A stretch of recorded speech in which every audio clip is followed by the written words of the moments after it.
August 9ನೆಯ ತಾರೀಕು ವಿಶೇಷವಾದ ನಾಗಪಂಚಮಿ ಬಂದಿದೆ. ಇದನ್ನು ಗರುಡ ಪಂಚಮಿ ಎಂಬ ಹೆಸರಿನಿಂದಲೂ ಕೂಡ ಕರೆಯಲಾಗುತ್ತೆ. ಶ್ರಾವಣ ಮಾಸದಲ್ಲಿ ಶುಕ್ಲ ಪಕ್ಷದಲ್ಲಿ ಬರುವ ಪಂಚಮಿ ತಿಥಿಯನ್ನು ನಾಗಪಂಚಮಿ ಎಂದು ಕರೆಯಲಾಗುತ್ತೆ.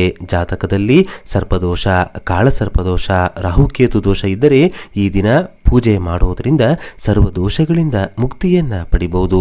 ಈ ದಿನ ಸರ್ಪಗಳಿಗೆ ಹಾಗೂ ಗರುಡ ದೇವರು ಇಬ್ಬರಿಗೂ ಕೂಡ ಪೂಜಿಸಿದರೆ ತುಂಬಾ ವಿಶೇಷ.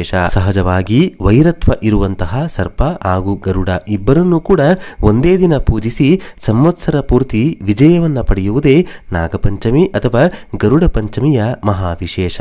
ಸಾಮಾನ್ಯವಾಗಿ ನಾಗರ ಪಂಚಮಿ ಅಂದ್ರೇನೆ ನಾಗರ ಕಲ್ಲುಗಳಿಗೆ ಅರಿಶಿಣ ಕುಂಕುಮವನ್ನು ಹಚ್ಚಿ ತನಿಯರಿದು ಅಥವಾ ಉತ್ತಗಳಿಗೆ ತನಿಯರಿದು ಮನೆಗೆ ಬರ್ತೀರಾ. ಆದರೆ ನೀವು ಮಾಡುವ ಪೂಜೆಗೆ ಮತ್ತಷ್ಟು ಶೀಘ್ರವಾಗಿ ಫಲ ಬೇಕೆಂದರೆ ನಾಗರ ಪಂಚಮಿಯ ದಿನ ಮನೆಯಲ್ಲಾಗಿರ್ಬೋದು ಅಥವಾ ನಾಗರ ಕಲ್ಲಿನ ಮುಂದೆ ಆಗಿರ್ಬೋದು ಈ ವಿಶೇಷ ಶ್ಲೋಕವನ್ನ ಹೇಳಿದರೆ ಸರ್ಪದೇವತೆಗಳ ಅನುಗ್ರಹ ಪ್ರಾಪ್ತಿಯಾಗಿ ಸಮಸ್ತ ನಾಗದೋಷಗಳ ಪ್ರಮಾಣ ಕಡಿಮೆಯಾಗ್ತಾ ಹೋಗುತ್ತೆ. ಮೊದಲು ಈ ಒಂದು ಶ್ಲೋಕವನ್ನು ಒಂದು ಪುಸ್ತಕದ ಮೇಲೆ ಬರೆದಿಟ್ಕೊಳ್ಳಿ. ಈ ಶ್ಲೋಕ ಈ ವಿಧವಾಗಿದೆ: ಕರ್ಕೋಟಕಸ್ಯ ನಾಗಸ್ಯ ದಮಯಂತ್ಯ ನಳಸ್ಯ ಚ ಋತುಪರ್ಣಸ್ಯ ರಾಜರ್ಷೇಹ ಕೀರ್ತನಂ ಕಲಿನಾಶನಂ. ಈ ಒಂದು ಶ್ಲೋಕವನ್ನ ಹೇಳೋದ್ರಿಂದ ಅಹಂ ಅನ್ನೋದು ದೂರವಾಗುತ್ತೆ, ಕೋಪ ನಿಯಂತ್ರಣಕ್ಕೆ ಬರ್ತಾ ಇರುತ್ತೆ, ದುರಾಸೆಗಳು ದೂರವಾಗ್ತಾ ಹೋಗುತ್ತೆ, ಆಲಸ್ಯ ಕಡಿಮೆಯಾಗಿ ಸರ್ವ ಕಾರ್ಯದಲ್ಲೂ ಕೂಡ ಶಕ್ತಿ ಉಂಟಾಗುತ್ತೆ, ಕಲಿಯುಗದ ಕಲಿಬಾಧೆಗಳು ಸಂಪೂರ್ಣ ದೂರವಾಗುತ್ತೆ. ಜೊತೆಗೆ ನಾಗರ ಕಲ್ಲಿಗೆ ಪೂಜೆ ಮಾಡುವಾಗ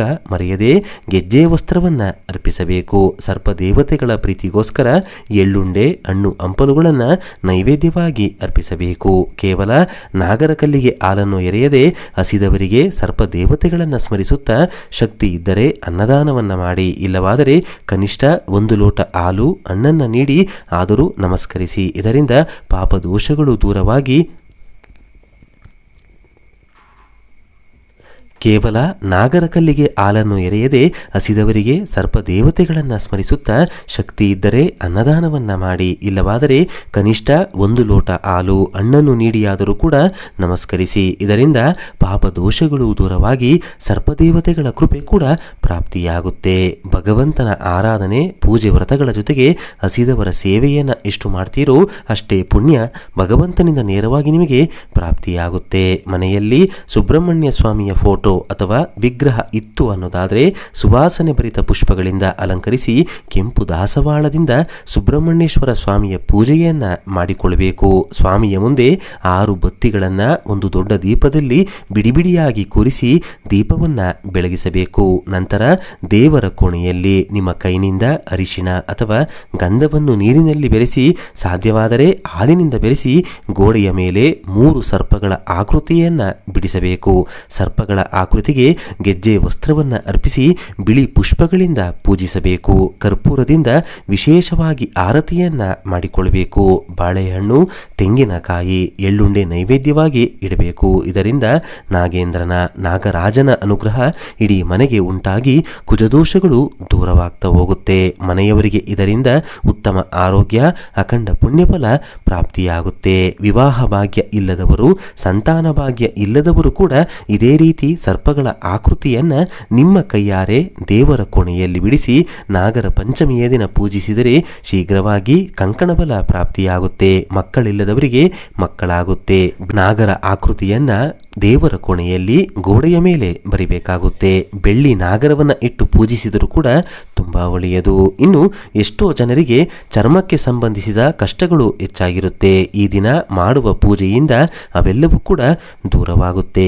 ಗೋಡೆಯ ಮೇಲೆ ಮನೆಯ ಯಜಮಾನ ಅಥವಾ ಮನೆಯ ಯಜಮಾನಿ ಯಾರು ಬೇಕಾದರೂ ನಾಗಸರ್ಪಗಳ ಆಕೃತಿಯನ್ನ ಬಿಡಿಸಬಹುದು. ಇದರಿಂದ ಗರ್ಭಕೋಶಕ್ಕೆ ಸಂಬಂಧಪಟ್ಟಂತಹ ದೋಷಗಳು ಕೂಡ ದೂರವಾಗುತ್ತೆ. ಈ ರೀತಿ ನಾಗರ ಆಕೃತಿಯನ್ನು ಸಾಕ್ಷಾತ್ ಶಿವನೇ ಪಾರ್ವತಿ ದೇವಿಗೆ ಬರೆಯಲು ಹೇಳಿದ್ದರೆಂದು ಭವಿಷ್ಯ ಪುರಾಣದಲ್ಲಿ ತಿಳಿಸಿಕೊಟ್ಟಿದ್ದಾರೆ. ಈ ದಿನ ನಾಗದೇವರು ಹಾಗೂ ಗರುಡ ದೇವರು ಇಬ್ಬರನ್ನು ಕೂಡ ಸ್ಮರಿಸಬೇಕು. ಇದರಿಂದ ಸಕಲ ಶತ್ರುಗಳನ್ನು ಕೂಡ ಸಮಭಾವದಲ್ಲಿ ನೋಡಿದಂತಾಗುತ್ತೆ. ಶತ್ರುಗಳನ್ನು ಕೂಡ ಮಿತ್ರರನ್ನಾಗಿ ನೋಡಬೇಕೆಂಬುದು ಇದರ ಒಳ ಅರ್ಥವಾಗಿದೆ. ಇನ್ನು ಗರುಡ ದೇವನ ಅನುಗ್ರಹಕ್ಕೋಸ್ಕರ ವಿಷ್ಣು ದೇವರ ಆಲಯಗಳಲ್ಲಿ ಗರುಡ ಸ್ತಂಭದ ಬಳಿ ದೀಪವನ್ನು ಬೆಳಗಿಸಿ ಗರುಡನ ಸ್ಮರಣೆಯನ್ನ ಮಾಡ್ತಾ ಈ ಒಂದು ಮಂತ್ರವನ್ನ ಹೇಳಿಕೊಳ್ಬೇಕು. ಇದರಿಂದ ವಿಷ್ಣು ಹಾಗೂ ಗರುಡ ದೇವರ ವಿಶೇಷ ಕೃಪೆ ನಿಮ್ಮ ಇಡೀ ಕುಟುಂಬಕ್ಕೆ ಪ್ರಾಪ್ತಿಯಾಗುತ್ತೆ. ಸರ್ವ ಶತ್ರುಬಾಧೆ, ಹಣದ ಸಮಸ್ಯೆ, ಮಾನಸಿಕ ಭಯ, ಕಾರ್ಯ ನಷ್ಟಗಳು ದೂರವಾಗಿ ಪುಣ್ಯಫಲ ಲಭಿಸುತ್ತೆ. ಈ ಮಂತ್ರ ಹೇಳುವುದರ ಮೂಲಕ ಗರುಡನ ಆರಾಧನೆಯನ್ನ ಮಾಡಿಕೊಳ್ಳಿ.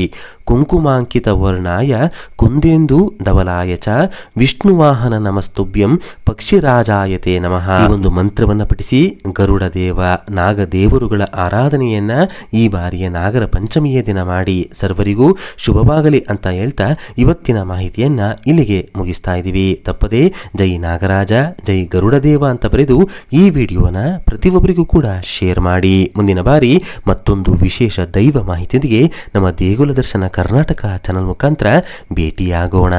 ಧನ್ಯವಾದ ಸ್ನೇಹಿತರೆ.